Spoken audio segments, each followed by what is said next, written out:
बिस्मिल्लाहिर्रहमानिर्रहीम। तो स्टार्ट करते हैं। ये चैप्टर 1 है और उसके रिलेटेड 20 एमसीक्यूज हैं जो कि बहुत इंपॉर्टेंट है दोनों सेंस में। Punjab public service commission, federal public service commission या केपीपीएससी है, या इवन आप एमडी कैट या ई कैट की तैयारी कर रहे हैं तो उनके लिहाज से भी ये इंपॉर्टेंट है। क्योंकि क्योंकि क्योंकि फिजिक्स तो फिजिक्स है ना। अब आपको फिजिक्स आती है तो आपको टेस्ट भी आता है, ज्यादा फिजिक्स आएगी तो ज्यादा टेस्ट करने आ जाएंगे। तो मतलब ये है कि if you have a grip on the physics physics concept तो डेफिनेटली आपको फिर जो जो भी आपके पास जिसको आप अटेम्प्ट करना चाहते हैं उसके रिलेटेड, लाइक अगर लेक्चर का टेस्ट है या सब्जेक्ट स्पेशलिस्ट का है या इवन आप एमडी कैट ई कैट के रिलेटेड देखना चाह रहे हैं तो वो भी आप उसको इजीली सॉल्व कर सकते हैं। ओके, तो हम देखते हैं a derive unit is a kind of unit which obtained from the basic units which are the following is the derive unit. अब यहाँ पे देखा जाए तो ये थोड़ी सी स्टेटमेंट मैंने ज्यादा की है, थोड़ी सी बड़ी की है according to the PPSC standard. तो पहले जो हमारे पास है यहाँ पे, इसका हमें फायदा कोई नहीं है वैसे, क्योंकि ये तो हमें पहले ही पता है। Which of the following unit is a derived unit. Okay, तो mole is not a derive unit, we know very well. Intensity of light also is not derive unit, ये हमें पता है। एम्पियर, यहाँ पे क्वेश्चन मार्क आता है क्योंकि मैंने आपको जब प्रिपेयर करा रहा था तब भी हमें देखा था that is equal Q over T. और ये समहाउ लगता है कि हमारे पास ड्राइव्ड यूनिट है, but it is not a derived unit. Charge derived unit है, ना कि एम्पेयर। तो definitely that is a trap.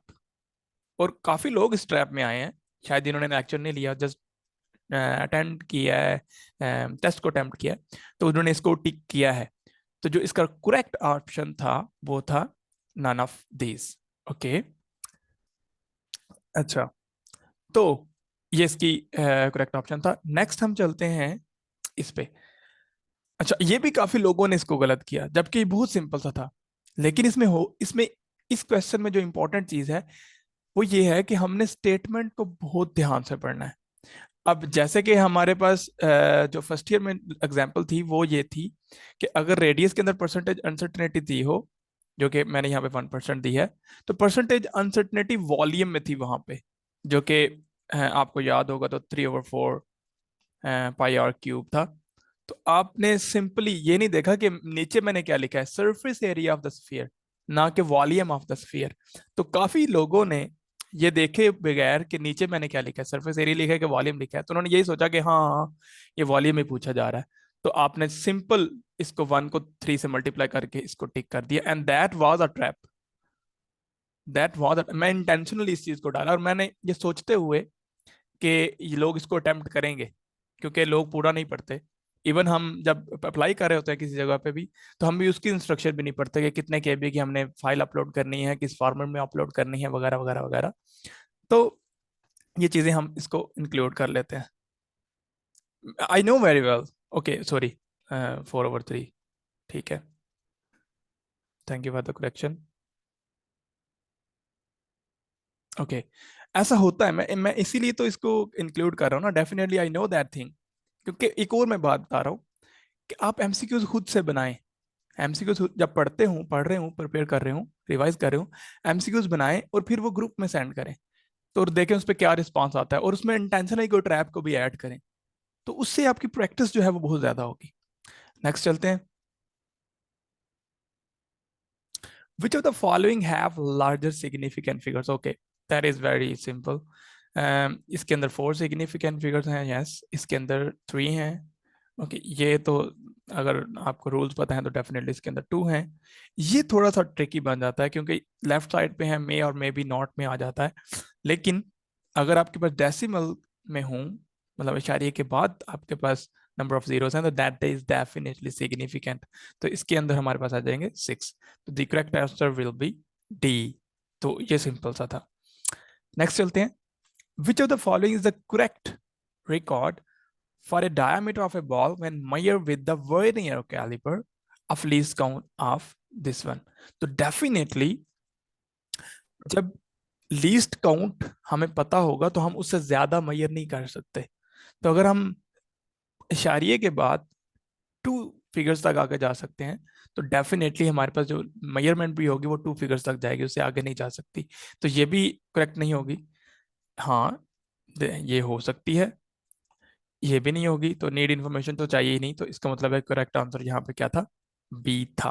Okay, ये बड़ा बड़ा important, what will be the dimensions of gravitational constant. Okay, अब इसमें एक बात तो ये है कि आपको पता होना चाहिए ग्रेविटेशनल कांस्टेंट है क्या भला, इसको किस तरह से इसका फार्मूला क्या है, या किस तरह से हम डायमेंशन निकाल सकते हैं। तो मैं करता क्या हूँ, बजाय कि आप इसको at the first place dimension में लिखो, आप फर्स्ट प्लेस आप इसको यूनिट्स में लिखो।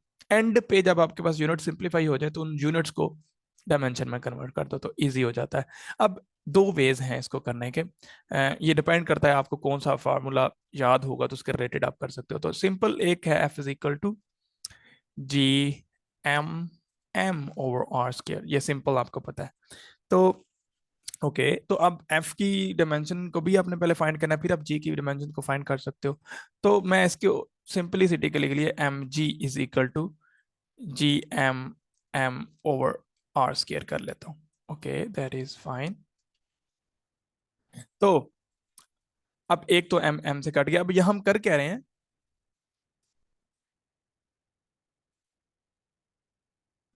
यस, तो हम कर क्या रहे हैं, हम डायमेंशन एनालिसिस कर रहे हैं, तो कौन सा एम किससे काटना है इससे कोई फर्क नहीं पड़ता। अच्छा, अब जी को मैं सिंपली क्या लिख सकता हूँ, मीटर पर सेकेंड स्क्वायर, तो मैं मीटर पर सेकेंड स्क्वायर लिख लेता हूँ, और जी ऐसे ही रहने देता हूँ। ये क्या है, मैस, इसको मैं केजी में कन्वर्ट कर लेता हूँ, और ये मेरे पास क्या है, रेडियस, डेफिनेटली मीटर्स में होगा, तो ये मीटर स्क्वायर आ जाएगा। अब मैं बस इसको थोड़ा सा सीधा पदरा कर लेता हूँ, ये तो सिंपल है, मैं ये डिनोमिनेटर में है तो इधर जाके ये न्यूमिनेटर में चला जाएगा, और ये न्यूमिनेटर में तो नहीं, उधर जाके डिनोमिनेटर में आ जाएगा। तो मैं सिंपली लिख सकता हूँ G is equal to M cube over S square over K G. अब मैं इनको डायमेंशन में कन्वर्ट कर लेता हूँ, मीटर मेरे पर डेफिनेटली लेंथ होगी तो लेंथ क्यूब आ जाएगा, ऐसे ही मेरे पास सेकंड्स हैं वो टाइम आ जाएगा, केजी है वो मैस आ जाएगा। That is simple. ओके, तो यू कैन टिक इट। एक और यहाँ पे ट्रैप जो था वो डी था, समटाइम आप जी को स्मॉल जी के साथ रिप्लेस कर लेते हो, तो स्मॉल जी तो सिंपल आपके पास एक्सलरेशन है, तो उसकी जो डायमेंशन होंगी वो सिंपली आपके पास metre per second, metre per second होगी, तो length into time over time की डायमेंशन आ जाएंगी। तो ये भी काइंड ऑफ ट्रैप था, लेकिन इसमें थोड़ा सा कम बंदा जाता है, क्योंकि इस स्टेज पे हमें ये पता होता है कि स्मॉल जी और कैपिटल जी में क्या डिफरेंस है। ओके, तो यहाँ से हम सिंपली कैलकुलेट कर सकते हैं, एक ये तरीका है। अगर आपको एक और चीज याद हो तो हम ऐसे भी कर सकते हैं कि M V square over R should be equal to G M M over R, इससे कोई फर्क नहीं पड़ता क्योंकि दोनों फोर्सेस हैं, वी कैन हम बराबर कर लिख सकते हैं। और यही ब्यूटी है फिजिक्स की, कि अगर फोर्स है तो वो फोर्स के इक्वल होगी डेफिनेटली। तो मैं यहाँ पे सिंपल आर आर को काट दूंगा, एम एम को काट दूंगा, तो मेरे पास थोड़ा सा सिंप्लीफाई हो गया system, G M over R. Okay, अब यहाँ पे मेरे पास वेलोसिटी है मीटर पर सेकंड में आएगी, तो meter square per second square G mass के जी में ओवर मैस, इसको मैं सीधा बदला करूंगा तो मैं फाइनली उसी पॉइंट पे आ जाऊंगा जो कि मैंने पहले किया था। ठीक है, तो मल्टीपल वेज के साथ आप इसको कर सकते हो, तो इट डिपेंड कि आपको कौन सा याद है। अब जो सा याद होगा उसको आपने कैरी कर देना है। अब जितनी आपकी प्रैक्टिस होगी तो डेफिनेटली आप उतनी ऑप्टिमाइज्ड वे के साथ इसको कर सकोगे, तो that is the correct answer. Next चलते हैं जी, what is the angle in radian, okay, between the arms of the watch when the time is 4 PM, M P M का कोई लेना देना है नहीं है, क्योंकि 4 AM और PM हो तो टाइम तो 4 ही होगा ना। The answer is rounded to the integer, तो पहली बात है हमने इंटीजर में जाना है। अगर हम क्लॉक को देख लें तो डेफिनेटली क्लॉक 12, 3, 6, 9, तो इसका मतलब ये है कि आपके पास ये जो 360 डिग्रीज है ना, ये 12 पार्ट में डिवाइडेड है। तो हम ईच के लिहाज से देख लेते हैं कि अगर ईच पार्ट जो होगा, मतलब एक 12 से 1 बजे तक का जो एंगल है वो कितना आएगा, तो मैं डेफिनेटली इसको कैसे कैलकुलेट कर सकता हूँ, 360/12, and that is simple, and that is 30 degree. So इसका मतलब है कि ईच एंगल 30 का होगा। तो अगर हम 4 पे जाएंगे, 4 o'clock पे होंगे, तो डेफिनेटली मुझे क्या करना पड़ेगा, इसको 4 से मल्टीप्लाई करना पड़ेगा, तो मैं लिख सकता हूँ एट 4 o'clock कितना होगा मेरे पास, 30 × 4, 120 डिग्री। अब ये डिग्री में आया है, अब इसको रेडियन में कन्वर्ट करना है। अब डेफिनेटली हमें पता है कि 1 degree is equal to pi by 180 radian. ठीक है, अब मैं बस क्या करूंगा, सिंपली इसको 120 से मल्टीप्लाई कर दूंगा। यस, मैंने कर दिया मल्टीप्लाई। अब क्या है, जीरो जीरो से कट गया। इसको अगर मैं 6 2 टाइम एंड 6 3 टाइम कर लूँ तो मेरे पास आ जाएगा 2 pi over 3। Okay, that is fine. अब पाई की वैल्यू क्या होती है, रेडियन में हमारे पास होती है 3.14 फॉर सिंप्लिसिटी, क्योंकि हमने राउंडेड टू इंटीजर लेके जाना तो आगे जाने की जरूरत नहीं है। अच्छा, अब मैं अगर इसको मल्टीप्लाई कर लूँ, बड़ी सिंपल सी मल्टीप्लिकेशन है, तो आ जाएगा 6.28। अच्छा, अब ये देखो कि अगर मैं 6 को 3 से डिवाइड करूंगा तो 2 आएगा। तो क्या अगर 6.2 होगा तो उसको मैं 3 से डिवाइड करूंगा तो क्या वो 2.5 से ऊपर जा सकेगा? कभी भी नहीं, कभी भी नहीं, क्योंकि 6.25 बहुत छोटा है। तो डेफिनेटली ये 2 के करीब होगा, और जो हमारे पास डेसिमल में वैल्यू आएगी वो 5 से कम होगी। 2.01 या 2.1 के राउंड बोर्ड वैल्यू आएगी, क्योंकि हमारे पास ये जो आगे डेसिमल प्लेस है वो सिर्फ 2.8 है। तो मैं इस श्योरिटी के साथ कह सकता हूँ कि अगर मैं इसको राउंड टू इंटीजर करूंगा तो ये कभी भी 3 के करीब नहीं जाएगा, डेफिनेटली ये 2 पे आएगा। तो मैं इसको कंप्लीट नहीं सॉल्व कर रहा, मुझे नहीं पता इसकी क्या वैल्यू आएगी, तो मुझे जरूरत भी नहीं है, क्योंकि मुझे इंटीजर पे राउंड करना है। तो डेफिनेटली मेरे पास यहाँ पे आ जाएगा 2। अब इसी को अगर मैं 5 o'clock कर दूं तो you have to solve that thing. अगर मतलब 5 o'clock पे देखेंगे कि 5 o'clock पे हमारे पास रेडियंस क्या बनेंगे, तो आप डेफिनेटली इसको देखोगे। फॉर एग्जाम्पल इधर ही देख लेते हैं, मैं सिंप्लिसिटी के लिए बात कर दूं। लेट्स सपोज ये 8 पॉइंट समथिंग आ जाता है, 8 पॉइंट समथिंग आ जाता है और डिवाइडेड बाई 3 आ जाता है फॉर एग्जाम्पल। तो अब क्योंकि ये 9 के करीब है 8, तो 3 से डिवाइड करेंगे तो हम 3 को अप्रोच कर रहे होंगे, ना कि 2 को। तो फिर राउंडेड टू इंटीजर करेंगे तो हमारे पास 3 रेडियन आने के चांसेस ज्यादा हैं एज कम्पेयर टू 2 रेडियन। तो ये बहुत इंपॉर्टेंट है कि आप, लाजमी नहीं है कि सारी की सारी कैलकुलेशन करो। तो आंसर को देख के आप ये देख सकते हैं कि हमें कहाँ पे अप्रोच करना है। नेक्स्ट चलते हैं। ये बहुत मजे का है। क्यों? हमने ये पढ़ा था कि जब हम ऐड और सब्ट्रैक्ट कर रहे होते हैं दो वैल्यूज को, तो जो एब्सोल्यूट अनसर्टेनिटीज उनके साथ अटैच्ड होती हैं वो हमेशा ऐड होती हैं। अगर सब्ट्रैक्ट भी करें, अगर हम ऐड भी करें, तो एब्सोल्यूट अनसर्टेनिटी माइनस नहीं होती, वो ऐड ही होती है। और यह इंटेंशनली एक ट्रैप था, और लोग काफी इसमें गिरे हैं, काफी गिरे हैं कि हाँ ठीक है 34 - 13 = 21। ओके, अब इसमें से हमने माइनस किया क्या, 7.7 -0.5, वी विल गेट 0.2। कभी भी नहीं, इसमें से कोई भी ऑप्शन करेक्ट नहीं था, क्योंकि अनसर्टनिटीज हमेशा ऐड होती हैं। तो करेक्ट आंसर होना चाहिए था 21 ±1.2, और ये कोई ऑप्शन नहीं है। तो that is the correct answer, none of these. मैं क्योंकि लेफ्टी हूं तो इसलिए मैं दूसरी तरह की टिक लगा रहा हूँ। ओके, वेल, ये मैंने आपको बड़ी सिंपल सी बात बताई थी, क्योंकि अनसर्टनिटी है। अनसर्टनिटी का मतलब है कि एक मेजरमेंट में कोई गैर यकीनियत है, जब हम दूसरी मेजरमेंट में ऐड करेंगे फॉर एग्जांपल, तो दोनों जो गैर यकीनियत हैं वो डबल हो जाएंगी। जैसे कि मैंने बातों की बात की थी कि एक बंदे ने दो बातें लगाई हैं, दूसरे बंदे ने दो लगाई, तो डेफिनेटली चार हो जाएंगी। ऐसे अगर माइनस भी करेंगे तब भी दो क्वांटिटीज की तो अनसर्टनिटीज एक्चुअली बढ़ेंगी ना, कि हमें नहीं पता कि किसने ज्यादा मेजर किया और किसने कम मेजर किया है। तो अगर हम दो या दो से ज्यादा ऐड करते जाएंगे, अनसर्टनिटीज उतनी बढ़ती जाएंगी। क्योंकि ये बिल्कुल ऐसे ही है कि एक बंदे से बात होकर दूसरे बंदे में जा रही है, अब उसने दो कम लगा दी हैं या दो ज्यादा लगा दी हैं ये हमें नहीं पता, लेकिन लग रही हैं, बढ़ रही हैं, ज्यादा नहीं, कम नहीं हो रही। बात समझ में आ रही है? मतलब फॉर एग्जाम्पल, चले मैं एक स्टोरी से बता देता हूँ कि एक बंदे को ने बात लगाई कि फॉर एग्जाम्पल उसने तो तुम्हें ये कह दिया था, उसने तो तुम्हें ये कह दिया था, उसने तुम्हें ये कह दिया था। मतलब उसने लोअर से अपर ले गया, लेकिन दूसरे बंदे ने क्या किया, नीचे की तरफ ले आया। मतलब वो यार वो तुम्हारे बारे में बहुत अच्छा सोचता है, वो बहुत काम बंदा है वगैरह वगैरह, उसने लगाई बात लेकिन अपोजिट साइड पे। तो कहने का मकसद ये है कि जब भी दो फिजिकल क्वांटिटीज ऐड होंगी तो अनसर्टनिटीज में हमेशा एडिशन ही होगा। क्यों? क्योंकि हमारे पास दो क्वांटिटीज की जो गैर यकीनियत है वो बढ़ेगी।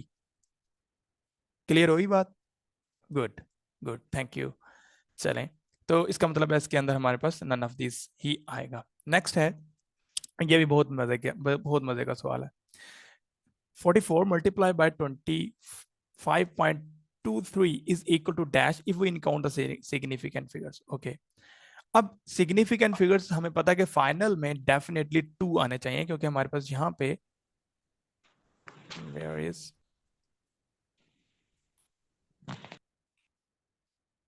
क्योंकि हमारे पास यहाँ पे 2 सिग्निफिकेंट फिगर्स है, तो हमारे पास आंसर में भी 2 से ज्यादा नहीं आने चाहिए। लेकिन अगर हम आंसर में देखें तो नो, यहाँ पे भी 2 हैं, ए में भी 2 हैं, सी में भी 2 हैं, तो हमें डेफिनेटली इसको सॉल्व करना पड़ेगा। ओके, अब देखें कि इसको सॉल्व कैसे करते हैं। अब मैं क्या करता हूँ, मैं इसको अप्रोक्सीमेशन पे ले जाता हूँ, क्योंकि मुझे 2 3 चाहिए ही नहीं है, पहली बात है, क्योंकि मुझे 2 सिग्निफिकेंट तक जाना है। तो मुझे बस ये देखना है कि मेरा आंसर किसके करीब आएगा, जो ऑप्शन गिवन है। तो मैं 44 मल्टीप्लाई बाय 22 करता हूँ, ओ सॉरी 25 करता हूँ। अब इसको मल्टीप्लाई करना भी मतलब एक इजी नहीं है, क्योंकि 2 डिजिट 2 नंबर हैं, और दोनों टू डिजिट के हैं। लेकिन इधर बहुत मजे की एक ट्रिक लगती है, वो ये है कि अगर आपके पास एक इवन हो और दूसरा मल्टीपल ऑफ 5 हो, तो उसके साथ आप doubling and having mental math कर सकते हो। उससे पहले मैं आपको सिंपली आपसे पूछ लूं कि अगर मैं 2/2 किसी चीज से मल्टीप्लाई कर दूं, तो उसको कोई फर्क तो नहीं पड़ेगा?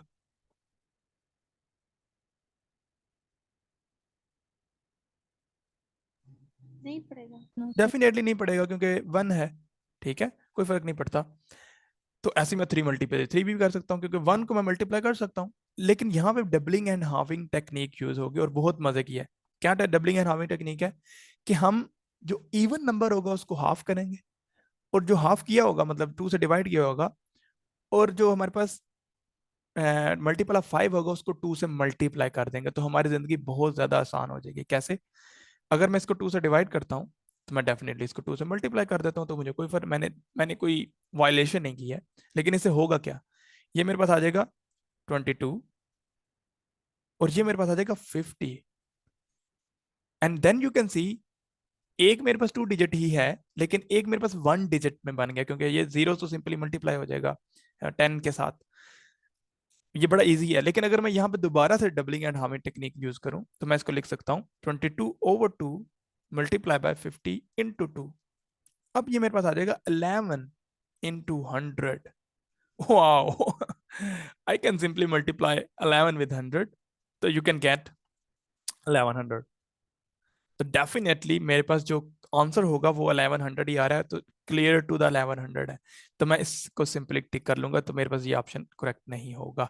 डबलिंग एंड हार्मिंग टेक्निक बहुत मजे की है। मैं आपको सिंपल सी एक बात बताता हूँ कि अगर आपने 263 डिजिट नंबर है को मल्टीप्लाई करना है 15 के साथ, तो क्या आप without calculator within no time, within 1 और 2 सेकेंड आप कर सकते हैं? तो आपको सोचना पड़ेगा 26 × 15, यार ये तो बड़ा लंबा काम हो जाएगा। लेकिन अगर आप ये देखें कि ये मल्टीपल ऑफ 5 है और ये इवन नंबर है, तो डबलिंग एंड हाविंग टेक्निक लगाएंगे तो बहुत जल्दी ये सॉल्व हो जाएगा। फॉर एग्जाम्पल इसको मैं हाफ करता हूँ, तो 26 का हाफ होता है 13, मल्टीप्लाई बाय 5 को मैं 15 को मल्टीप्लाई करता हूँ 2 से, तो आ जाएगा 30। वाओ, एक स्टेप में ये बहुत आसान हो गया है। अब 13 को 3 से मल्टीप्लाई करना सिंपल मेंटल मैथ है, 13 का टेबल है, तो क्या आएगा 39 into 2 zeros। तो you can solve in a just blink of eye. इसी तरह अगर देखें, फॉर एग्जांपल 56 है, और फॉर एग्जांपल साथ में 25 है। अब यहाँ पे, अब ये just doubling and harming. Okay, doubling, एक को हम डबल कर रहे हैं और दूसरे को हम हाफ कर रहे हैं। जो मल्टीपल ऑफ 5 था उसको हम डबल कर रहे हैं, और जो इवन है उसको हम हाफ कर रहे हैं, जिस तरह के मैंने अभी आपको बताया 2/2 को से मल्टीप्लाई करना। तो डबलिंग एंड हाविंग टेक्निक है जिसमें आप नंबर को बड़े सिंप्लीफाई कर लेते हो बिफोर मल्टीप्लिकेशन। अंडरस्टैंड? अब मैं इसको फिर से करने लगा हूं, इसलिए मैं मल्टीपल एग्जाम्पल कर रहा हूं। ठीक है, yes, only multiple of 5 and even. ये अगर होगा तो हम इजीली इसको कर सकते हैं। अब मैं इसको 2 से डिवाइड करता हूँ और इसको 2 से मल्टीप्लाई कर देता हूँ, तो यू कैन सिंपली सी कि क्या होगा। अब 56 को 2 से डिवाइड करें तो मेरे पास क्या आ जाता है 28 मल्टीप्लाई बाय 50। ओके, अब मैं एक बार फिर इसको कर लेता हूँ, 2 से डिवाइड कर दिया, 2 से मल्टीप्लाई कर दिया, but you will get 14 into 100, wow that is very simple. ठीक है, तो बजाय कि आप 56 मल्टीप्लाई 25 करो, आप doubling and having technique use करोगे तो इजीली सॉल्व हो सकता है। अगर लकीली ऐसा कोई क्वेश्चन आ जाता है तो डेफिनेटली आप इसको कर सकते हो। ओके, नेक्स्ट चलते हैं जी। A solid angle on a one face of a cube from its center is dash and the length of each side is L। अब ये जो है ना, ये इसका कोई फायदा नहीं है, मतलब ये जस्ट एक्स्ट्रा इंफॉर्मेशन है। अब एक बात जो कि इंटेंशनल ट्रैप है वो ये है। क्यों है ये ट्रैप जी? कि भाई सॉलिड एंगल तो भाई ये तो स्फीयर में हमने पढ़ा था, ये क्यूब में कहाँ से आ गया? तो ऐसा नहीं है कि आपके पास अगर क्लोज सरफेस होगी and that should can make a solid angle inside या आउटसाइड, अगर किसी लिहाज से देख रहे हो तो आपके पास सॉलिड एंगल बनेगा। अब सिंपल ये बात है कि फॉर एनी क्लोज सरफेस जो सॉलिड एंगल है वो हमारे पास होता है 4 पाई। फॉर एनी क्लोज सरफेस वो 4 पाई एंगल होता है। सिंपलिसिटी के लिए हम स्फीयर ले लेते हैं क्योंकि स्फेरिकल सिमेट्री होती है, इजीली हम इसको सॉल्व कर सकते हैं। लेकिन अगर नंबर ऑफ फेसेस हैं तो हम इसको ऐसे लिख सकते हैं कि हमारे पास जो नंबर ऑफ फेसेस के लिए होगा फॉर एन फेसेस, अगर एन फेसेस हैं तो हम लिख सकते हैं solid angle divided by N. अब यू नो वेरी वेल कि जो हमारे पास क्यूब है it contain, it have 6 faces, 1 2 3 4, ये आगे वाला 5 और पीछे वाला 6। तो इट मीन के क्यूब के पास 6 फेसेस हैं और सारे के सारे इक्वल हैं। तो इसका मतलब है कि हमारे पास 6 फेसेस हैं और टोटल इसका जो हमारे पास एंगल है सॉलिड एंगल, 4 पाई है।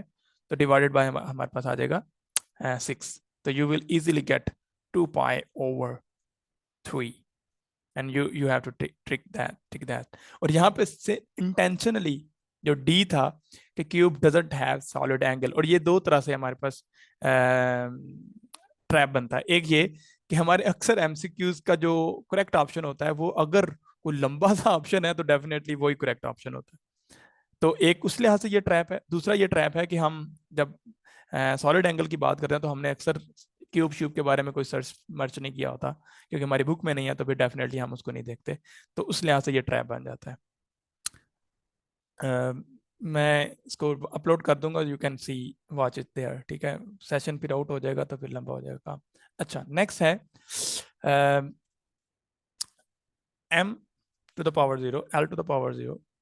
Power 0 dimension. हाँ, पहली बात यह है कि ये डायमेंशन है ही नहीं, डायमेंशन लेस है। It is meatless bone. ठीक है, ओके।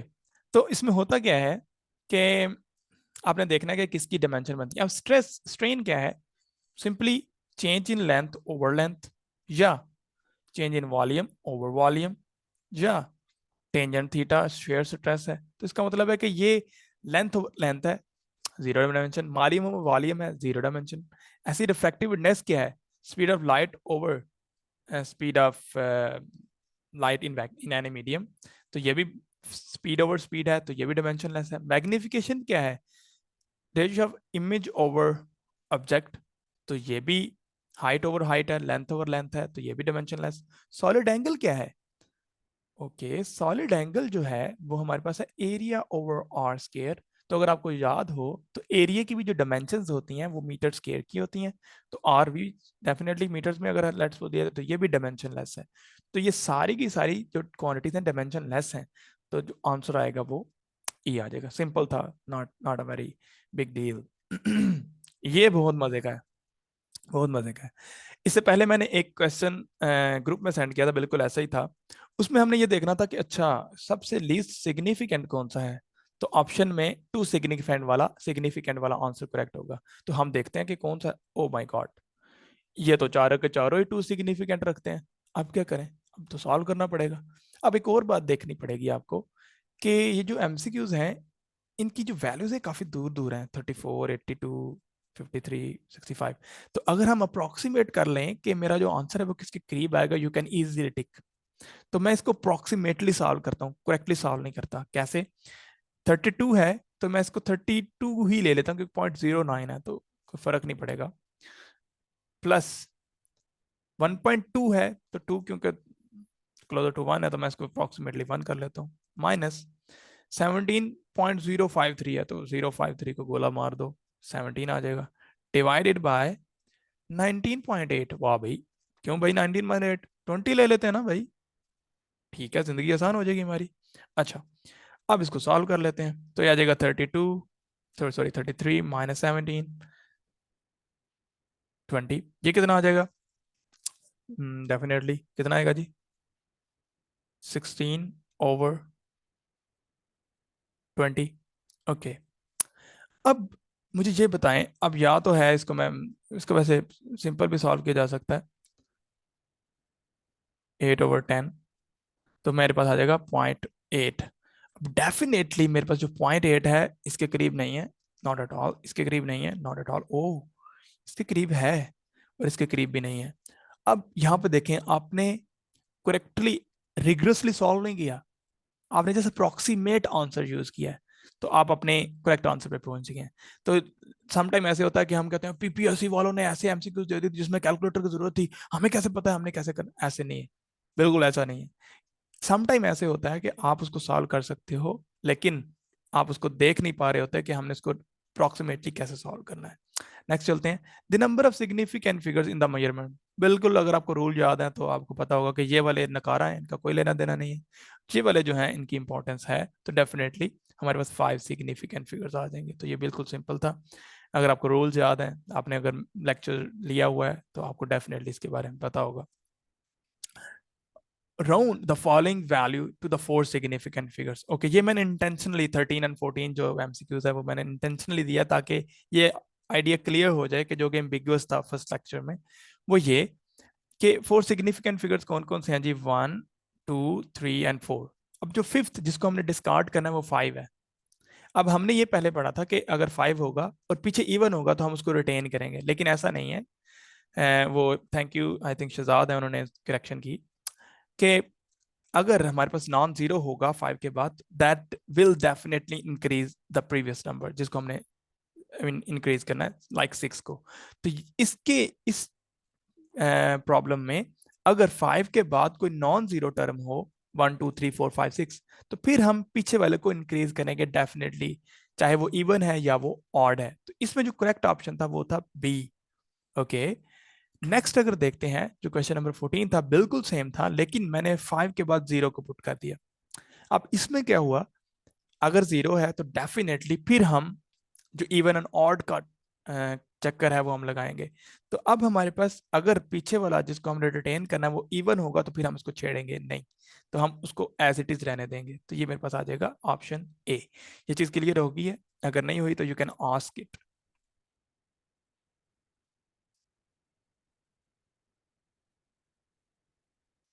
क्लियर है?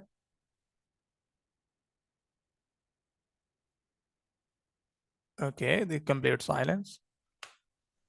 द नंबर है सिग्निफिकेंट फिगर्स। ओके, ये जो नीड मोर इन्फॉर्मेशन है ये ट्रैप था, और इसमें काफी लोग ट्रैप्ड हुए हैं। क्यों ट्रैप हुए हैं? क्योंकि ये ना इसमें इशारिया नहीं था, तो हमने ये पढ़ा था जब इशारिया ना हो तो मे और मे बी नॉट आ जाता है, लेकिन हमने ये नहीं देखा कि मे एंड मे बी नॉट जो है वो तब होता है जब आपके पास एंड पे जीरोज हों।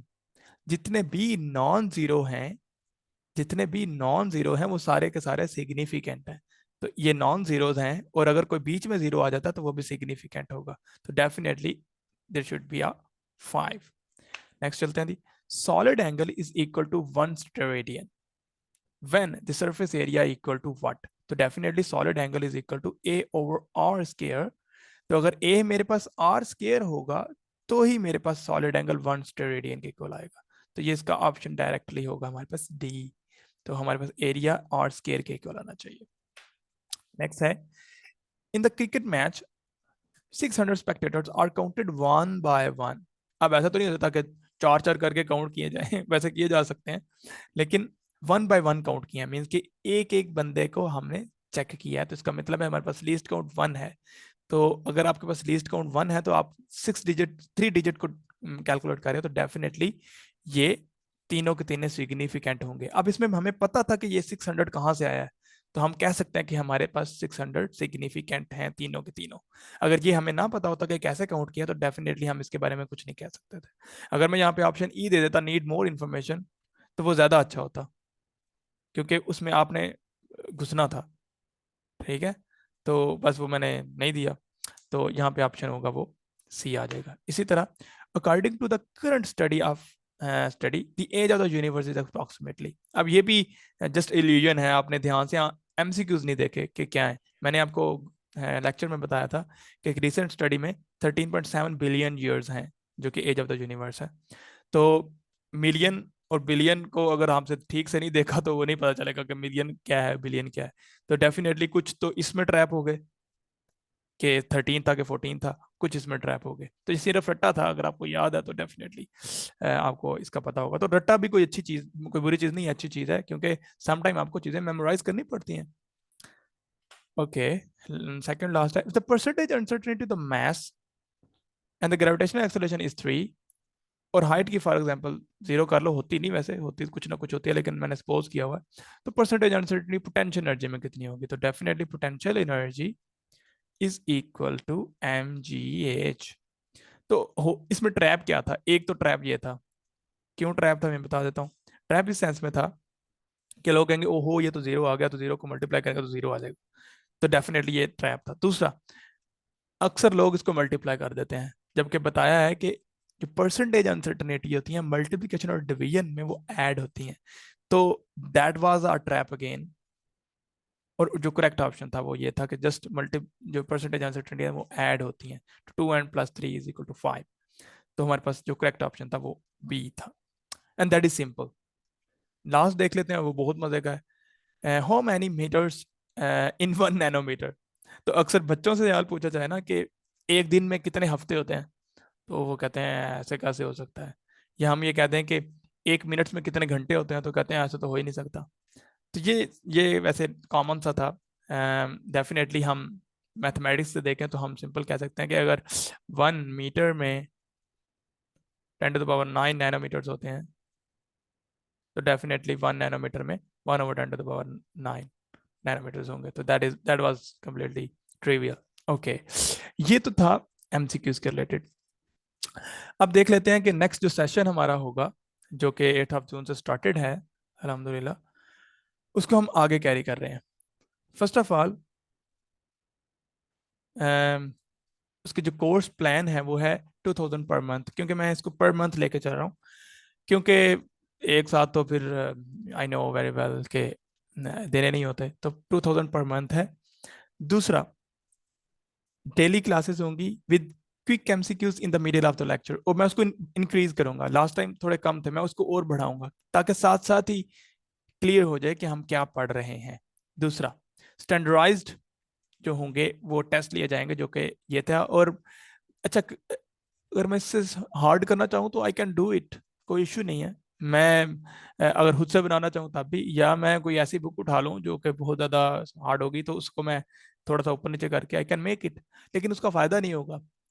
और फिर एक और मजे की बात है, start the things with from the easy and go to the harder. And definitely जब हम एफएससी से बीएससी को अप्रोच करेंगे तो you will approach to the higher level, और उसमें अगर आपको कोई सॉल्व करने की पड़ेगी, जरूरत पड़ेगी, तो डेफिनेटली उसको हाई फार्मूलाज होंगे, आप उसको यूज करोगे तो definitely you you will approach to the high level physics as well. तो लास्ट में हम एमसीक्यूज की डिस्कशन करेंगे और ट्रिक्स बताएंगे किस तरह से हमने उसको अप्रोच करना है। समटाइम हमें टोटल सॉल्व करना ही नहीं पड़ता, समटाइम हमें जस्ट अपनी नॉलेज की बेस पे उसको टिक कर लेना होता है। और अगर ये सारी चीजें ना भी हों तो हम वाइज गेस की तरफ जाते हैं, तो वो बहुत इंपॉर्टेंट है। 2 मिनट्स हैं, यू कैन आस्क, क्योंकि 2 मिनट्स के बाद सेशन वैसे भी एंड हो जाएगा। कोई क्वेश्चन है यू कैन सिंपली आस्क। और हाँ, अगर जो ज्वाइन करना चाहते हैं वो आप इस नंबर पे, क्योंकि आपको वैसे भी आप ग्रुप में एडेड हैं, तो इस नंबर पे आपको इजी पैसा या जैस कैश करना होगा। तो नेक्स्ट सेशन जो होंगे वो पेड सेशन होंगे। आप कोई क्वेश्चन है तो पूछ सकते हैं। वो किस दिन से स्टार्ट होंगे पेड सेशन? कल ऑफ है, उसके बाद सेशन स्टार्ट है। कल से, कल ऑफ है बस, उसके बाद नेक्स्ट ऑनवर्ड डेली क्लासेस है। मैंने इसलिए जल्दी शुरू किया बिकॉज हम सुकून से लेके चलें, एक एक चीज को डिस्कस करें और सुकून से लेके चलें, बजाय कि हड़बड़ी पड़ी हो कि भाई जल्दी करना है जल्दी करना है। इसलिए मैंने इसको स्टार्ट किया, और पर मंथ केसेस हैं, नो इशू।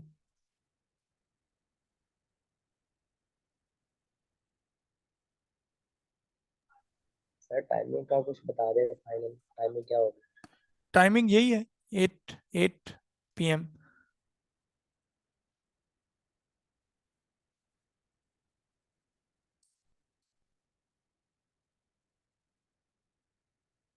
और कोई क्वेश्चन?